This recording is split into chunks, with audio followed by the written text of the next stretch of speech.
welcome back to our new video and vlog. आज चाहिँ हो हैन भोलि चाहिँ हो माघे संक्रान्ति त्यसको लागि हामी आज के भिजाउँछौं के गर्छौं भोलिको लागि तयारी के गर्छौं भनेर आज हामी हजुरहरुलाई देखाउँछौं नि जस्तो कि भन्छन् पुसमा पाकेको माघमा खाने हो आज हामी पकाउन भ्या छैनौं तर पनि आज हामी सबै सामग्रीहरु भिजाएर राख्छौं अनि भोलि हजुरलाई पकाएर देखाउँछौं हामी फर्स्ट चोटी ट्राई गर्न आँटेछौं सेलरोटी त्यो पनि सासु आमा र हाम्रो मम्मीको बिना तो अब हामी आज रिस्क लिँदै हम आज भिजाउँछौं भोलि बन्छ कि नै थाहा छैन जसमा लाग्छ बन्छ धेरै दिमाग लाग्यो भने बन्ला नलाग्यो भने नबन्ला त्यही कुरा हो अलिकति दिमाग लगाएपछि त्यही भएर हेरिराख्नु होला हजुरहरु बिस्तारै हामी के खाने कुरा पकाउँछौं सेलरोटीको लागि मैले चामल निकालिसके हामीले धेरै बनाउन सक्दिनौं त्यही भएर मैले सिर्फ 2 गिलास मात्र हालेछु म अलिकति मेथी पनि भिजाउन लाग्छु एक दुईवटा दाना ताकि हामी खाने बेलामा बच्चाले खाने बेलामा हल्का चिसो नलागोस् यसलाई धोएर भिजाउने अनि भोलि हामी यसलाई मिक्सीमा ग्राइन्ड गर्ने चामल र मेथी लिएर मजाले यसलाई पखाल्ने हो यसलाई रातभरि ओभरनाइट भिजाएर राख्ने हो अनि बिहान आँखा मिच्दै हामीले यसलाई मजाले पिस्ने हो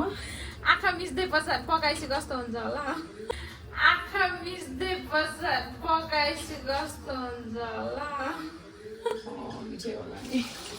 नभए मिठो बनाउने कोसिस गर्छु मैले त आजसम्म हालेको छैन त्यही पनि एकचोटि हालेथे बाङ्गेर टिङ्गे भयो त अब कस्तो मैले हाल्न आउँछ बस त्यसको उस थाहा छैन यसलाई अलिक मिसो मिलाउन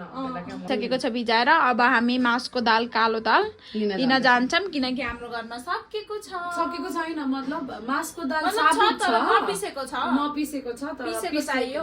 नपिसेको हुन्छ तर हामीसँग यति टाइम छैन नि त मिक्सीमा घेरेर पारेर त्यसलाई निकालेर भिजाउन त भन्दा बरु लिएर त्यसलाई धुन पर्छ त्यसको कालो छिल्का निकाल्न पर्छ धेरै काम छ साथीहरु झ्याउरै छ धेरै काम छ साथीहरु झ्याउरै छ हेलो साथीहरु good morning happy Maghe Sankranti everyone happy Maghe Sankranti आज चाहिँ हामी जो हिजो दालहरु भिजाएर राखेको थियौं नि त्यसलाई छानेर पानीबाट निकालेर आज चाहिँ अब यो पानीबाट निकाल्ने पानी छानेर पानीबाट छानेर पानी तरिन दिने हो हैन अब हामी सेलरोटीको लागि पिठो के गर्दै हम ग्राइन्ड गर्दैछौं अनि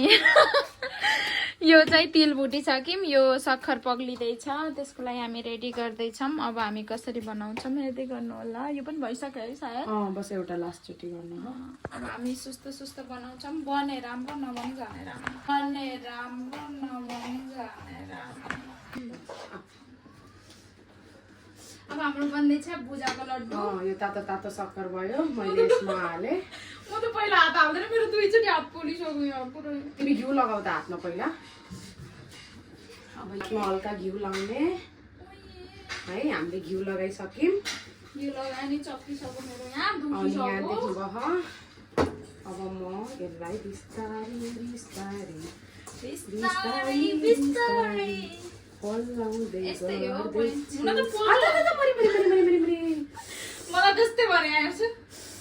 कस्तो नराम्रोसँग बोले हो कि प्लास्टिक चप्पी जस्तो चप्पी कस्तो गरे खान हो अरू मान्छेहरू कसरी गरे खान पत्ता नै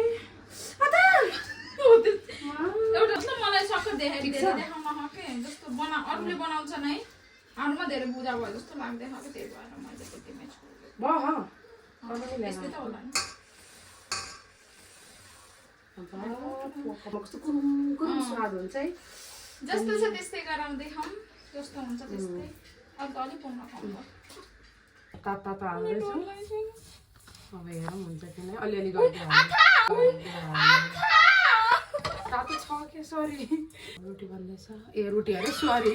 हाम्रो डल्लो बन्दैछ लड्डु गोलो बन्दैछ है यस्तै त होला नि है साथीहरु यस्तै त हो नि तर बहुत तातो हुन्छ पोलो भयो मेरो हातै वाउ भन नि है यस्तै त होला नि हैन अनि खानु वाउ देखो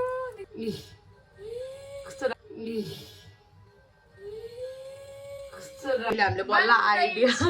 बल्ल आइडिया निकाल्यौँ पहिला हामीले चम्मचले घुमाइमेललाई अनि त्यसपछि बल्ल हात लगायौँ बन्दैछ हाम्रो अलिअलि फर्स्टचोटि ट्राई गरेको राम्रै हुने रहेछ खुसी लाग्यो है अब हाम्रो यो के भन्छ यसलाई देख्छु फुरौला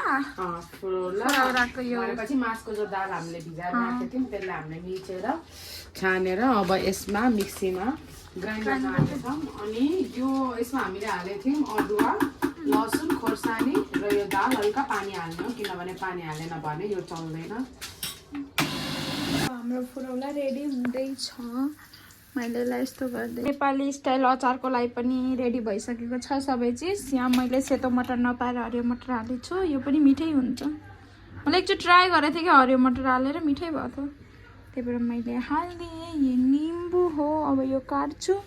र यहाँ मैले तिल भुटेर पिसेर राखिसकेको छु पहिल्यै रेडी पारेर अब यो पनि हाल्छु मैले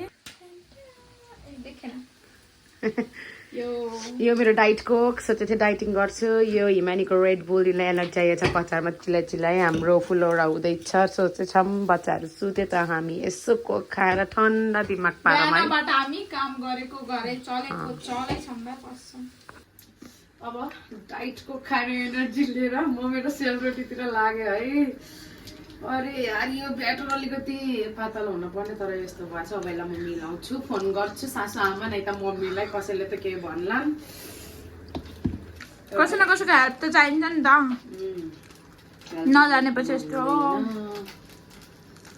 रोटी बनाउने तावा रेडी भइसक्यो हामीले नेपालबाट लिएर आएको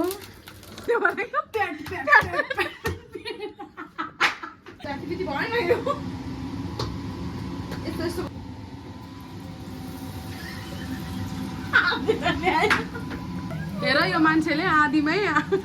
छोडेर के गरेको यहाँ हाम्रो सेलरोटी बन्दैछ सकि नसकि जस्तो हुन्छ त्यस्तै त्यो चाहिँ हाम्रो पहिलो हो त्यो चाहिँ हाम्रो सेकेन्ड हो हातले गएन त्यही भएर बोतलले हामीले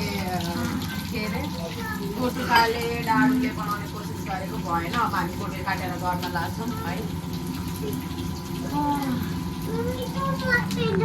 सु मात्रै गरेको हामी आफ्नो ब्लगै एन्ड गर्छौँ माइती गएर फर्केर आएर पनि भाँडा मोल्दै मजेतिरको लड्डु टेस्ट गर्दै हामीलाई आज पुरा कस्तो भयो हाम्रो माइतीको कोसेली पनि आइसक्यो